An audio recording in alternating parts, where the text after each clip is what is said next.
Hello my dear students. तो कैसे हैं आप लोग। उम्मीद करता हूं कि आप लोग स्वस्थ होंगे, मस्त होंगे, अपनी पढ़ाई में व्यस्त होंगे।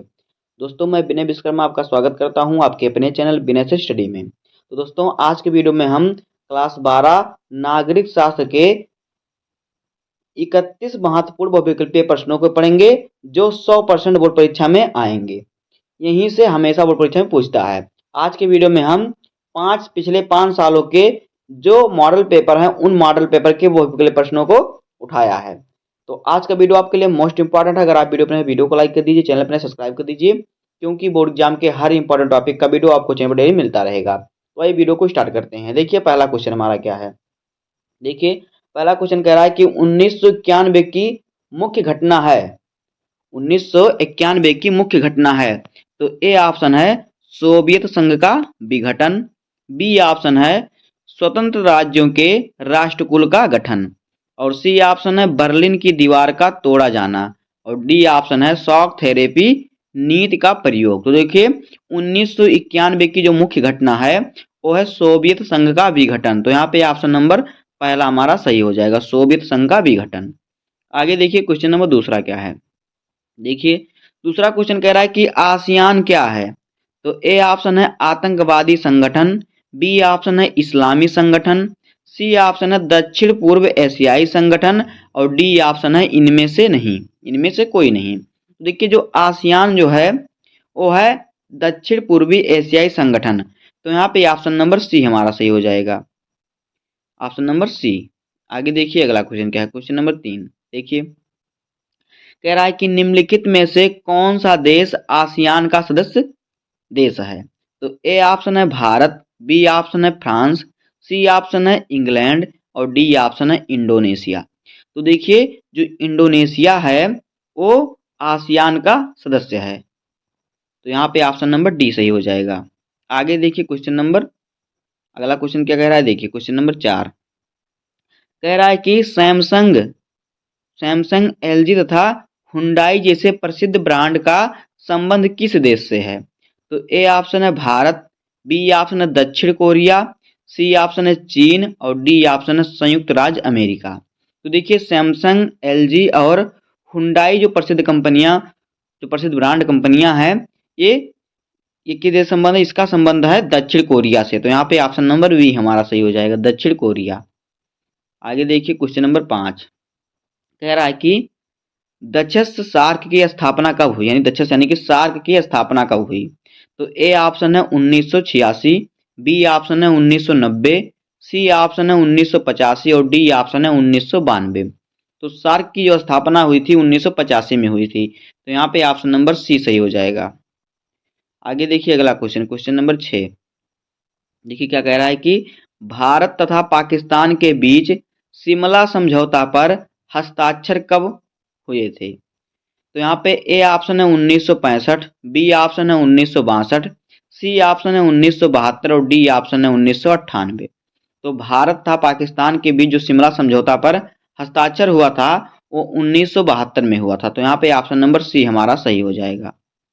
आगे देखिए अगला क्वेश्चन क्या है, क्वेश्चन नंबर 7 कह रहा है कि संयुक्त राष्ट्र सुरक्षा परिषद की सदस्य संख्या कितनी है। तो ए ऑप्शन है 12, बी ऑप्शन है 5, सी ऑप्शन है 15, और डी ऑप्शन है 14।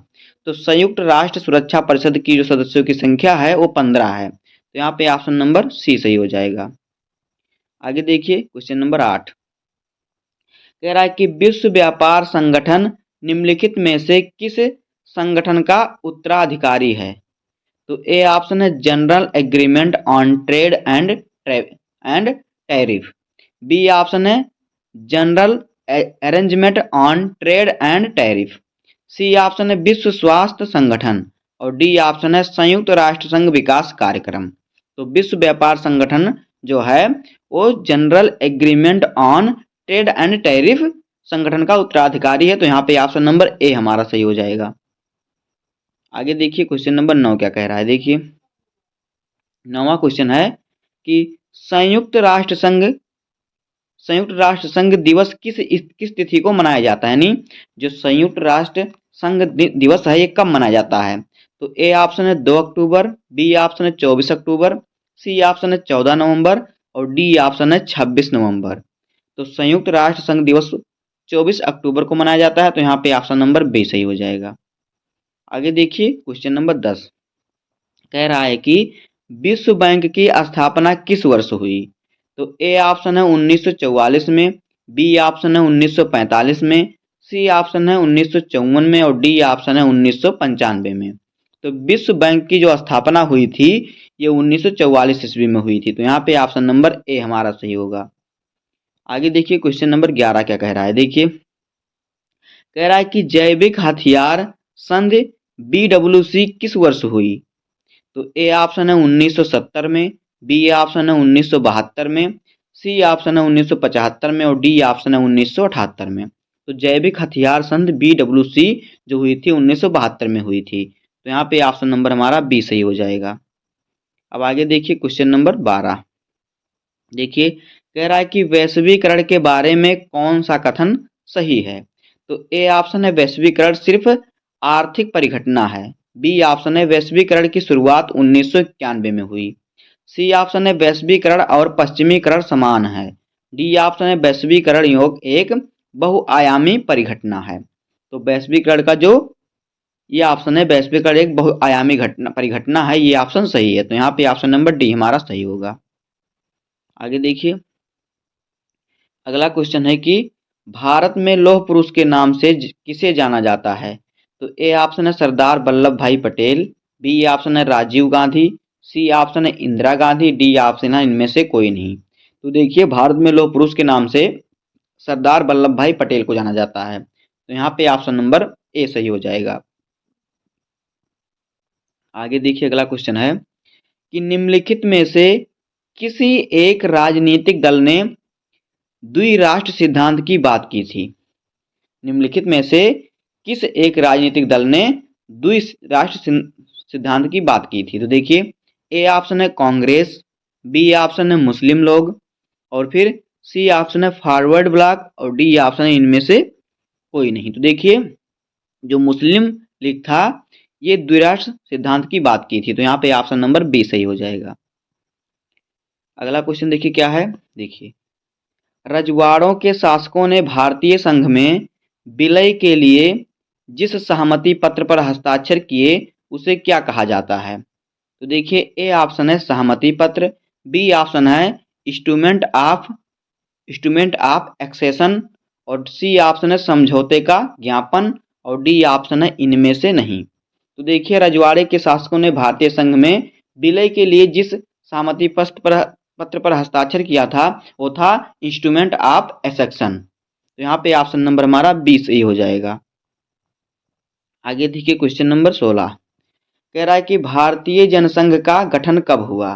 तो ए ऑप्शन है 1951, बी ऑप्शन है 1952, सी ऑप्शन है 1942 और डी ऑप्शन है 1946। तो भारतीय जनसंघ का गठन हुआ था 1951 में। तो यहाँ पे ऑप्शन नंबर ए सही होगा। आगे देखिए क्वेश्चन नंबर 17 कह रहा है कि भारत ने शुरुआती दौर में विकास की जो नीति अपनाई उसमें निम्नलिखित में से कौन सा विचार शामिल नहीं था? तो देखिए ए ऑप्शन है नियोजन, बी ऑप्शन है उदारीकरण, सी ऑप्शन है सहकारी खेती और डी ऑप्शन है आत्मनिर्भरता। तो यहाँ पे सही ऑप्शन हो जाएगा उदारीकरण, ऑप्शन नंबर बी उदारीकरण। आगे देखिए क्वेश्चन नंबर 18 क्या है, कह रहा है कि भारत ने अपना पहला परमाणु परीक्षण कब किया था? तो ए ऑप्शन है मार्च 1971, बी ऑप्शन है अगस्त 1972, सी ऑप्शन है मई 1974 और डी ऑप्शन है जनवरी 1972। तो देखिए भारत ने अपना परमाणु परीक्षण किया था 1974 में। तो मई 1974 यहाँ पे ऑप्शन नंबर सी सही हो जाएगा। आगे देखिए क्वेश्चन नंबर 19 कह रहा है कि भारत और चीन के बीच पंचशील समझौता कब हुआ था? तो ए ऑप्शन है 1954 में, बी ऑप्शन है 1955 में, सी ऑप्शन है 1962 में, डी ऑप्शन है 1972 में। तो भारत और चीन के बीच पंचशील समझौता जो हुआ था 1954 में हुआ था। तो यहाँ पे ऑप्शन नंबर ए सही हो जाएगा। अब आगे देखिए क्वेश्चन नंबर 20 कह रहा है कि कांग्रेसी नेताओं के एक समूह को सिंडिकेट कहा जाता था। इस समूह की अगुवाई करने वाले प्रमुख नेता कौन थे? तो ए ऑप्शन है एस निजंगी गप्पा और फिर एस निजल्नी गप्पा और बी ऑप्शन है कर्पूरी ठाकुर, सी ऑप्शन है के कामराज और डी ऑप्शन है एस के पाटिल। तो देखिए कांग्रेसी नेताओं के एक समूह को जिसे क्या कहते थे सिंडिकेट कहा जाता था। इसका समूह के जो प्रमुख नेता थे वो थे के कामराज। तो यहाँ पे ऑप्शन नंबर सी सही हो जाएगा। अगला क्वेश्चन देखिए क्या है, क्वेश्चन नंबर 21 कह रहा है कि किस राष्ट्रपति ने भारत में वर्ष 1975 में आपातकाल की घोषणा की। तो ए ऑप्शन है जाकिर हुसैन, बी ऑप्शन है सर्वपल्ली राधाकृष्णन, सी ऑप्शन है फर्रुखदीन अली अहमद और डी ऑप्शन है इनमें से नहीं। तो देखिए जो फर्रुखदीन अली अहमद थे इन्होंने भारत में वर्ष 1975 में आपातकाल की घोषणा की थी। तो यहाँ पे ऑप्शन नंबर सी सही हो जाएगा। अगला क्वेश्चन देखिए क्या है, क्वेश्चन नंबर 22 कह रहा है कि भारत में संपूर्ण क्रांति के जनक कौन थे। तो ए ऑप्शन है राम मनोहर लोहिया, बी ऑप्शन है इंदिरा गांधी, सी ऑप्शन है जयप्रकाश नारायण और डी ऑप्शन है लाल बहादुर शास्त्री। तो भारत में जो संपूर्ण क्रांति के जनक थे वो थे जयप्रकाश नारायण। तो यहाँ पे ऑप्शन नंबर सी सही हो जाएगा। अगला क्वेश्चन देखिए क्या है, क्वेश्चन नंबर 23 कह रहा है कि ताड़ी विरोधी आंदोलन का प्रारंभ कहाँ हुआ। तो ए ऑप्शन है आंध्र प्रदेश, बी ऑप्शन है महाराष्ट्र, सी ऑप्शन है तमिलनाडु और डी ऑप्शन है गुजरात। तो ताड़ी विरोधी आंदोलन का प्रारंभ हुआ था आंध्र प्रदेश से। तो यहाँ पे ऑप्शन नंबर ए सही हो जाएगा। अब देखिए क्वेश्चन नंबर 24 कह रहा है कि निम्न में से कौन चिपको आंदोलन से संबंधित है। तो ए ऑप्शन है गौरा देवी, बी ऑप्शन है सुंदर लाल बहुगुणा और सी ऑप्शन है सुनीता नारायण, डी ऑप्शन है का और खा दोनों यानी गौरा देवी और सुंदर लाल बहुगुणा दोनों। तो ये दोनों संबंधित है। तो यहाँ पे ऑप्शन नंबर हमारा डी सही हो जाएगा, का और खा दोनों यानी गौरा देवी भी और सुंदरलाल बहुगुणा भी। आगे देखिए क्वेश्चन नंबर 25 कह रहा है कि इंदिरा गांधी की हत्या की गई कब की गई थी। देखिए 31 अक्टूबर 1984 ईस्वी में, बी ऑप्शन है 31 अक्टूबर 1985 ईस्वी में और सी ऑप्शन है 31 अक्टूबर 1986 ईस्वी में, डी ऑप्शन है 31 अक्टूबर 1987 में। तो देखिए इंदिरा गांधी की जो हत्या हुई थी 31 अक्टूबर 1984 में हुई थी। तो यहाँ पे ऑप्शन नंबर ए हमारा सही होगा। आगे देखिए 26 नंबर क्वेश्चन कह रहा है कि पूर्वोत्तर क्षेत्र की सीमाएं किस देश से लगती हैं। तो ए ऑप्शन है चीन, बी ऑप्शन है म्यांमार, सी ऑप्शन है बांग्लादेश और डी ऑप्शन है ये सभी। तो देखिए पूर्वोत्तर क्षेत्र की जो सीमा है वो चीन से, म्यांमार से और बांग्लादेश से लगती हैं। तो यहाँ पे ऑप्शन नंबर डी सही हो जाएगा, ये सभी। आगे देखिए क्वेश्चन नंबर 27 कह रहा है कि राष्ट्रीय मोर्चा की सरकार ने मंडल आयोग की सिफारिशों को लागू किया यानी यहाँ पे क्या भरा जाएगा, कब लागू किया।